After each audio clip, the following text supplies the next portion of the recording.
একদিন রাসূল সাল্লাল্লাহু আলাইহি ওয়াসাল্লাম মক্কার পথে হেঁটে যাচ্ছিলেন। পথে একটি বৃদ্ধা নারী একটি ভারী বোঝা নিয়ে হাঁটছিলেন।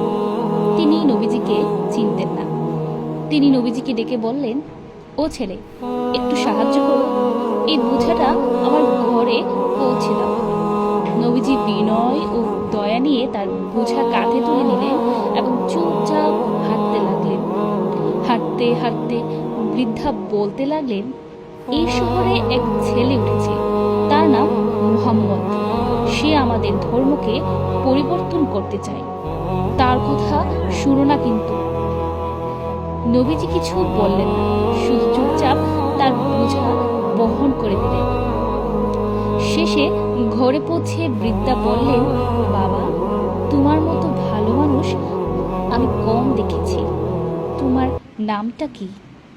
নবীজি ধীরে হাসি মুখে বললেন, আমি সেই মোহাম্মদ। বৃদ্ধা অবাক হয়ে গেলেন, চোখে পানি চলে এলো। তিনি তখনই কালিমা পড়ে মুসলমান হয়ে গেলেন। এই ঘটনা থেকে আমরা কি শিখতে পেরেছি? আচরণ, দয়া ও বিনয়ের মাধ্যমে মানুষকে ইসলামের দিকে আনা যায়। নবীজি ছিলেন সবচেয়ে নম্র, বিনয়ী ও দয়ালু মানুষ।